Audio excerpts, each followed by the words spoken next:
माननीय संघ चालक जी महेश जी, हरीश भाई के बड़े भाई और हरीश भाई के श्रद्धांजलि निमित्त सभी एकत्रित आए हुए माता बंधु भाई। प्रचारक परंपरा एक अद्भुत परंपरा, इसका निर्माण संघ सृष्टि में हुआ है।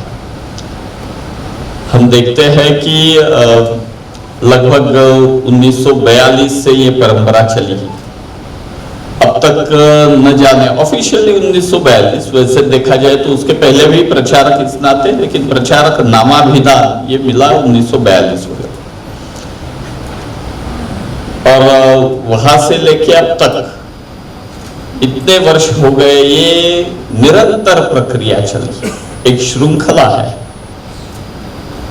और प्रचारक बनने की पूर्व शर्त क्या है, इसके संदर्भ में बोला जाता था। पहले तो बोला जाता था इट्स ए नेसेसरी इविल। इस प्रकार से प्रचारक कोई किसी ने जाना चाहिए, ये आवश्यकता नहीं है। एक्चुअली समाज ही इतना सक्षम होना चाहिए कि कोई ऐसे पूर्णकालिक काम करने की आवश्यकता ना हो।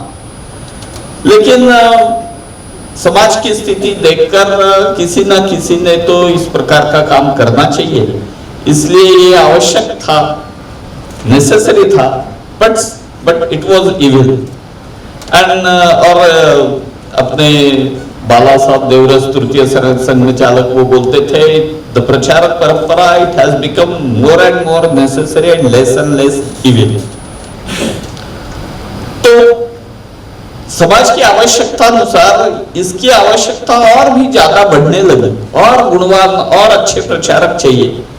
तो आह्वान किया गया, बहुत बड़ी संख्या में 42 में प्रचारक निकले। बाद में पाबंदी के पश्चात फिर से एक आह्वान किया, तो 60s में, 60 के दशक में और ऐसे ही बहुत सारे प्रचारक निकले। तो प्रचारक निकलने के लिए आवश्यकता क्या है पूर्व शर्त? कोई शैक्षणिक स्थिति चाहिए, उसकी शैक्षणिक ये पढ़ाई होनी चाहिए, ऐसी कोई आवश्यकता नहीं। उच्च विद्या विभूषित, अभी विदेशों में शिक्षा प्राप्त करके तुरंत यहाँ पे आते हैं और प्रचारक निकलते हैं। प्रतिवर्ष ऐसे कुछ प्रचारक तो इस प्रकार निकलते ही। लेकिन केवल उच्च विद्या विभूषित नहीं, तो जो बहुत कम शिक्षा जिन्होंने प्राप्त की है। मेरा तृतीय वर्ष हुआ तो मेरे गण में एक तमिलनाडु के प्रचारक थे। तो पहले दिन उन्होंने कहा कि तृतीय वर्ष में सभी बौद्धिक वगैरह इसका लेखन किया जाता है। तो मुझे कहा उन्होंने कि आप भी मेरी डायरी में लेखन करेंगे? तो मैंने उस दिन तो किया। दूसरे दिन फिर से उन्होंने कहा कि आप आज भी मेरे डायरी में लेखन करो। तो मैंने कहा क्यों, आप लिखना नहीं जानते क्या?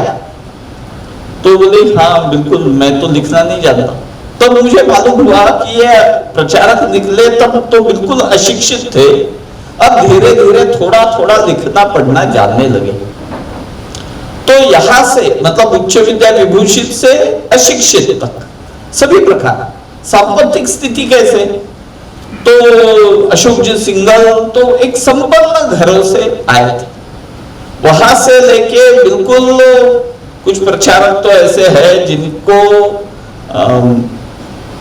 एक प्रचारक पिछले ही वर्ष रुका एक प्रांत का, तो उससे मुलाकात जब हुई और चर्चा हुई क्यों रुक रहे, तो उसने कहा कि मेरे माताजी पिताजी तो खेती में मजदूरी करते हैं, हमारी स्वयं की खेती है नहीं, तो अब आयु हो गई उनकी और उनके कष्ट मुझे देखे नहीं जाते, तो इसलिए मैं रुक रहा। तो यहां तक कि जो मजदूरी करते हैं, भूमिहीन मजदूर है, ऐसे घरों से भी प्रचारक निकलते हैं। प्रचारक कुछ ऐसे भी निकलते हैं जो घर पे अकेले हैं, केवल कोई दूसरा है नहीं माता पिता को संभालने के लिए, फिर भी प्रचारक निकलते हैं। तो प्रचारक निकलने के लिए पूर्व शर्त क्या है?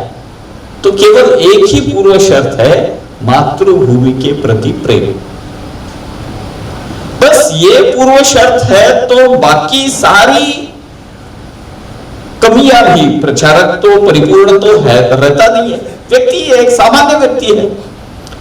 तो लेकिन अगर ये मातृभूमि के प्रति प्रेम है, समाज के प्रति प्रेम है, अपने हिंदुत्व के प्रति, हिंदू भाइयों के प्रति प्रेम है, तो ये प्रेम दिशा देता है, सारी व्यक्तित्व की कमियां उसको पूरी करके वो प्रचारक आगे निकल जाता है। फिर आगे निकलता है तो एक उदाहरण समाज के सामने स्थापित करता है, समाज के सामने सादगी के उदाहरण स्थापित करता है। अलग अलग गुण दिखते हैं, अलग अलग प्रचारक अलग अलग गुण दिखते हैं। अपने यहाँ गुजरात प्रांत में बड़े दीर्घ समय यहाँ रहे वकील साहब, उनके छोटे भाई, उनके परिवार में सब प्रचारक बने सभी भाई। तो छोटे भाई तात्या इनामदार उनका नाम, चार्टर्ड अकाउंटेंट थे, सहकार भारती के अखिल भारतीय संगठन मंत्री बने। अंतिम दिनों में वो मुंबई के प्रांत कार्यालय यशवंत भवन, उसके कार्यालय प्रमुख बने। बाद में एक रास्ते से जा रहे थे कि पीछे से टैक्सी ने उनको डैश दे दिया और उसी एक्सीडेंट में उनकी मृत्यु हो गई। उनके मृत्यु के पश्चात कार्यालय में उनका जो सामान था उसको देखा गया तो 2 धोती, 2 कुर्ते, बस इतना सामान मिला। सादगी कितनी होनी चाहिए, तो यहां तक एक सीमा ये भी देखा। परिश्रम की भी सीमा प्रचारकों ने देखी, कितने परिश्रम होने चाहिए। देवगिरी प्रांत अपने क्षेत्र में है, उस प्रांत की नींव जिन्होंने रखी है, ऐसे दत्ताजी भाले, उनका देहांत कटोकटी के कालावधि में हुआ और अति परिश्रम के कारण उनकी मृत्यु। तो यहां तक के एक, फिर जहां गए वही के बन गए। भास्कर राव कलंबी प्रचारक तो निकले मुंबई से, लेकिन गए केरल में और उनका नाम बन गया के भास्कर, तो वही के बन गए। मलयालम में ही बातें करने लगे। बाद में वनवासी कल्याण के संगठन मंत्री, अखिल भारतीय संगठन मंत्री बोले, फिर आयु हो गई, फिर अब कुछ नहीं कर सकते, तो कहा आराम कहा करना, तो उन्होंने कहा नहीं नहीं केरल में ही जाना है। तो जहां प्रचारक गए वही के बन गए। ऐसा बोलते थे मजाक में कि अगर उनको सपना भी आता होगा तो भी मलयालम में ही सपना आता होगा। इस प्रकार का मनोभाव वहां से बिल्कुल एकात्म हो गए। और एक गुण, श्रेष्ठ कर्तृत्व तो था, लेकिन संत ज्ञानेश्वर जी ने एक वर्णन किया है विशेष गुण का, अलौकिक नोहावे लोका प्रति। तो समाज में जाकर बिल्कुल समाज के जैसे रहना। आप होंगे अलौकिक गुण, लेकिन समाज में जाएंगे तो बिल्कुल उनके जैसे होकर रहना। कितने उदाहरण इसके भी हमने देखे। एकनाथ जी रानड़े, श्रेष्ठ व्यक्तित्व इतना बड़ा, लेकिन इतने सामान्य से, बिल्कुल सामान्य बोगी में, उस समय तो एकदम सामान्य बोगी से ही प्रवास होता था सबका, तो वहीं से प्रवास करने वाले, सब में मिलजुल कर रहने वाले, ऐसे इतने कर्तृत्व के बाद भी सारा कर्तृत्व अपने मातृभूमि को समर्पित किया। त्वदीय वस्तु गोविंदम तुभ्यमेव समर्पित, इस प्रकार का भाव रखकर और संपूर्ण समाज में एक सकारात्मक वातावरण निर्माण करने का काम इन सारे प्रचारकों ने किया। संस्कार जो ग्रहण किए जाते हैं, तो एक तो आदर्श विचार होना चाहिए, लेकिन केवल आदर्श विचार पर्याप्त नहीं रहता। आदर्श विचारों के साथ कोई आदर्शों का आचरण करने वाला कोई नंदादीप अपने पास हो, तो वो उजाला देता है। प्रचारकों ने ये जो पास वाला नंदादीप है उसका काम किया है। तो ऐसे भी इसके भी बहुत सारे उदाहरण, और केवल स्वयं सेवकों का निर्माण किया इतना नहीं, संपूर्ण परिवार के परिवार संघ के बनाए। केवल एक व्यक्ति नहीं, तो पूरा परिवार संघ का बना। ऐसे भी बहुत सारे उदाहरण हमें देखने को, पूरे संघ के परिवार बन गए।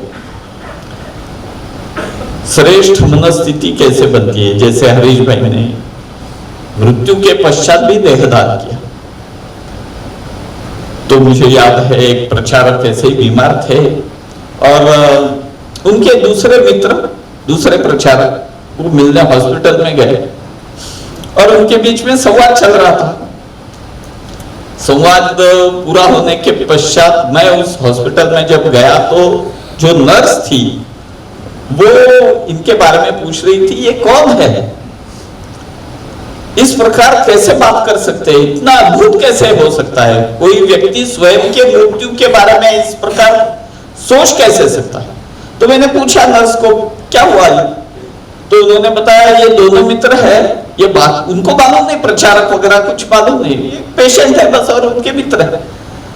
तो दोनों आपस में बात कर रहे हैं, तो ये आपके जो पेशेंट है वो गृहस्थ बोल रहा है कि अब हो लगता है मुझे जल्दी मर जाना चाहिए, अभी जल्दी मर गया तो जल्दी से जन्म ले लूंगा, संघ शताब्दी 2025 है, उसके पहले जन्म लेके फिर से स्वयंसेवक बनना है। तो मतलब वो नर्स एकदम शॉक हो गई कि स्वयं के मृत्यु के बारे में कोई इस प्रकार कैसे विचार कर सकता है। तो ये रामायण का वर्णन करता है ना कि रामायण ये नाम कैसे आया, तो राम का आयन मतलब प्रवास है, एक श्रेष्ठ पुरुष से मर्यादा पुरुषोत्तम तक ये जो प्रवास है उसका वर्णन रामायण, तो रामायण आयन है। इसी प्रकार ऐसे न जाने कितने प्रचारक रहेंगे, उन्होंने एक सामान्य व्यक्ति से लेके एक आदर्श ऐसे कार्यकर्ता कैसे बनना उसका मार्ग हमको दिखाया है। और ये प्रचारक परंपरा की विशेषता है, केवल एक दूसरा उदाहरण नहीं, ये श्रृंखला बनी है तो अभी ये राजमार्ग बन गया है। इस राजमार्ग पर आज भी बहुत लोग चल रहे हैं।